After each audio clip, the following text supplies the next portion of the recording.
I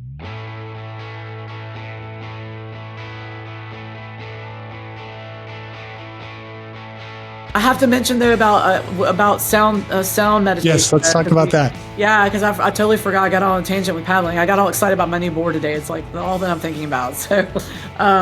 So, you know, for stress reduction, a big part of stress reduction is reducing vagal tone, and people find it challenging to sit down. Well, they think meditation is like sitting here and going om and sitting still and like whatever, doing that for hours and hours on end. But that's not what mindfulness and meditation is about. What it's about is finding a moment of stillness. It could be 3 minutes, it could be 5 minutes, it can be longer, whatever. You work your way up to it. And I learned when I was in my yoga teacher training, and basically some of the easiest things to begin are doing breath work, like box breathing, like where you inhale for a certain amount of time, hold your breath, exhale for a certain amount of time, you know, hold on the exhale. That's box breathing.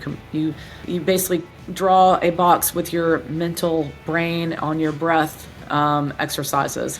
So some people do well with that, others don't. So there's a couple of things that I really like for people to try if they're open to it. And that one is Yoga Nidra. It's basically a guided meditation where you just lay down, you just listen to someone or a tape doing basically a body scan. It's in a certain order. It is always the same, and it goes from the hands to the legs and scans the body, and it offers visual pictures, and you're just supposed to let go and just listen and just follow the instructions. That's one thing that just anybody can do. You just have to set aside the time for it and just put on some headphones or earbuds and tell your family not to bother you while you're doing it, and just try and just relax and let go and do it. The other thing that I think is a great thing for a beginner to try is sound meditations. And there are recordings on the internet. I actually have some on my YouTube channel. There's some link to my workbook. So I talk about in the book. I have a linked workbook activity in the workbook, and it goes to the YouTube channel, which shows like the movements and the meditations and the breath work. But basically you can go sign up for one and go to a live one, and you just lie on the floor and someone plays either a crystal singing bowl or metal Tibetan bowls, or they may play a gong or chimes or drums or whatever, but it's like a rhythmic entrainment of frequency and vibration. And so when we have stress, our brains become very disorganized with the movements are not flowing and fluid. I'm losing the word to describe what that is right now, but basically the science behind it is that the external sounds and frequencies will capture that brainwave and make it all go and work together, and then help your mind relax. And you have things like binaural beats, and you have, if you believe in chakras and energy locks, you have some that are targeted for certain centers. So anybody can do it. All you have to do is have an open mind and just go lay down. The way someone might interpret it, they might find it very relaxing the first time. They might find it anxiety provoking the first time, and it kind of depends on the person. And every experience is different. So just because you have one experience one time does not mean you're going to have the same experience every time. It's also interesting doing it alone, privately with someone, and doing it in a group with people, because often you share energy when you're with more people, and when you're by yourself, it's just you and the person conducting the sound meditation. So I think it's a great thing for people to try. It'll definitely reduce your stress. There are studies proving that it does, just like breath work.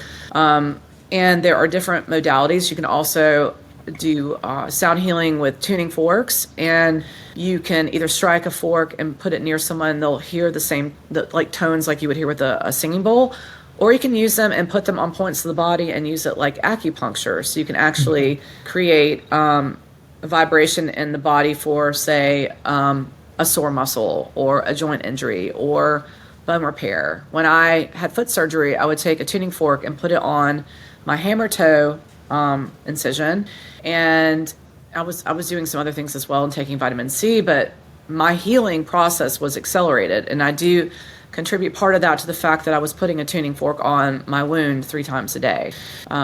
So it's just something for people to consider. There's lots of different alternative healing modalities people can try, not only sound therapy, but there are other things like infrared light. Like, I love that. I do it every day, twice a day. I have a lamp this big, and it's actually in my bedroom traveling with me. I put it on this morning when I got up and did that, and I do it before I go to sleep. Helps me relax. Hyperbaric oxygen therapy is a great adjunctive therapy for very, very, very many different diseases, not just for wound healing. Sauna is another one. Ice baths. There are so many things people can do, and I just want people to understand that one thing that works for someone may not work for you. It's just kind of a trial and error thing. But if you are open to something and realize that it won't harm you and it may help, you may actually find something that might really put you into an accelerated healing phase. And it's great when you don't have to use medication or rely on other things that may not necessarily be healthy for you to help heal you. And these are all things that don't require any movement, and we're all capable of laying down.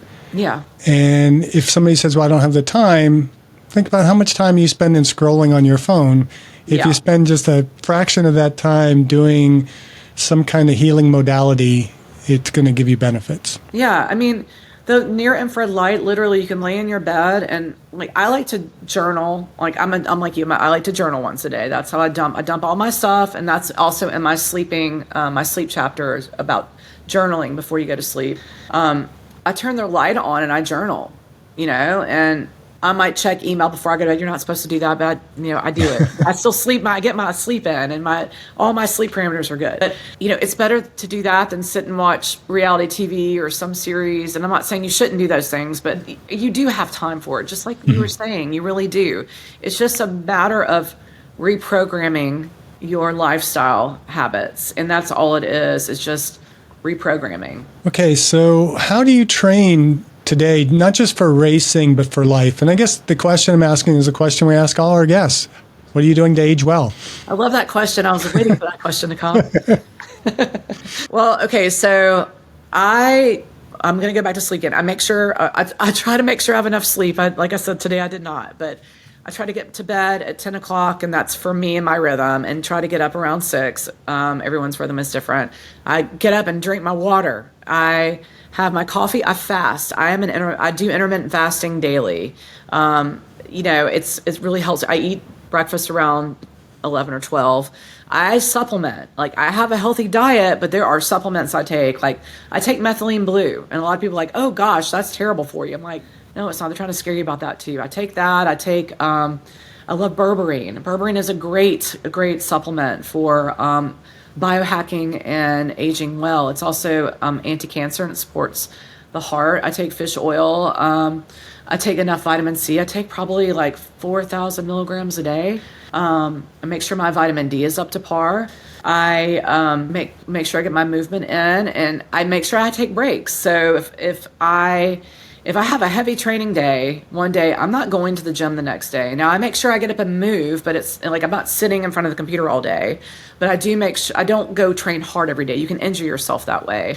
I do my daily yoga and mindfulness. I start off every day with that. The first thing when I get up and do yoga. It's like 10 minutes. I do my gratitude, my intention setting, and do my breath work. It's literally 5 minutes, 10 minutes. Like, that's all I'm doing. And I make sure I get outside and get some sunlight. And I make sure that I get out in the evening and get the light as the sun sets. It helps set your circadian rhythm. I make sure that I'm not eating junk. Sometimes like I said, I have my French fries and my hamburgers, but like on a day-to-day basis, it's usually predominantly vegetables, low glycemic index fruits, and a lot of protein, because I'm an athlete and I need my protein. And when I'm training, I need a little bit of extra carbs and fat to get through the event. And I eat a lot of fat, like healthy fats. Like, I cook in lard, I cook in butter. I eat bacon. I eat red meat regularly. So, I have my social groups, and I have my family. That's predominantly what I do. I mean, it's try to maintain balance in my life. Some days are better than others, and I try to do what drives my passion. And that might not necessarily be the thing that'll make me $1 million, but I think happiness is more important than being miserable and being not in balance. So I think those are my keys. Those sound good. So where do most people sabotage their health journey, and how do you help them turn that around in your practice? I think, unfortunately, a lot of people are programmed in diet food and low-fat food and fat-free. And the hardest thing is educating people about that fat is not bad and that they're actually, hurting their bodies when they don't eat full fat. So actually teaching people that fat is good and meat is good, and it is like a huge educational blocker for a lot of people. A lot of people are afraid. People I've been helping lately, I've been kind of trying to educate them on increasing their vitamin C and buying their brands from reputable pharmaceutical grade nutraceutical companies. They're like, oh yeah, but I have my vitamin C that I got from CVS. I need to use the bottle up. I'm like, it's your choice to do that. But I'm like, I just want you to realize that that's not the best vitamin C for your body, and it'd be better for you to switch if you can afford to do that. And, you're really serious about, being in charge. And they're afraid to take vitamin C, and offer them books to read about it, and they don't want to read them. So it's like, it's hard to get people to stop to consume the information. So it's like really a challenge to break things down in very impactful bite-sized pieces that they can read in 30 seconds. Or I'm a marketer too. So it's finding the right language, the right communication strategy for the right person to make them it click in their head. Because what the language you use for one person is not going to work for the other person. You have to relate it to something they can understand. So those are the hardest things, I think, is the education piece and deprogramming, and then showing what health actually is and what healthy foods are. And God, people are addicted to energy drinks and diet drinks. Yeah. It blows my mind. And that's a hard one, because people are like, I'm just tired all the time. I'm like, you're tired because your cortisol is probably depleted and you're not sleeping and you're eating processed foods. I'm like, what did you eat today? And then they're like, oh, well, I grabbed a saltine when I was running through the restaurant. I'm like, well, there's your problem right there. I'm like, did you eat a protein today by chance? They're like, no, I haven't had a chance to eat yet. I'm like, well, are we fasting, or are we just not stopping to nourish our bodies? Like, what are we doing here? It's like, people just, I don't know. It's hard to sometimes convince people that being healthy should be a priority before they end up with heart disease or cancer or an injury. Like, I know 2 people right now that have spinal inflammation. A disc is irritated because you have calcifications that are impinging the nerves. And, there's very simple things they could be doing to help heal those injuries, like increase their vitamin C, increase their stretching regimen, not putting stress on the joint, of course. There's certain things you should do, but looking at, are they doing the energy drink still, or are they eating like nutrient food, like those protein shakes and protein bars that have all those processed foods in? Like, what are they doing? But they're like not really open to entertaining that other information. So sometimes you just have to let people go on their path and let them do their journey, and eventually they may decide to try something new, or maybe they won't. Maybe they'll journey to a point of being broken. Maybe being broken is what's going to push them over the edge to become healthy. All right, so last question here so we can wrap up. What, if you could offer one piece of advice to people, someone in their 50s or 60s or beyond who are feeling stuck, what would it be? I would say take a deep breath. And, I have a wellness assessment in my workbook where you can break down the different areas of wellness. I would say take a quiz like that, whether or not you wanted to buy my book or not, and then figure out which one is the most out of balance, and just focus on one thing at a time. Like, if you focus on trying to correct one imbalance and get that one corrected, then you can move on to the next step. And just accept that it's like a long haul, and it's not going to be a quick fix. It takes dedication and motivation and the desire for change. And I swear it's worth it. I mean, if I'm an example of anything, I weighed 10 pounds heavier 2 years ago, and I'm in extremely good shape now. And I'm a completely changed person because of it. So it's possible. So just breathe and baby steps.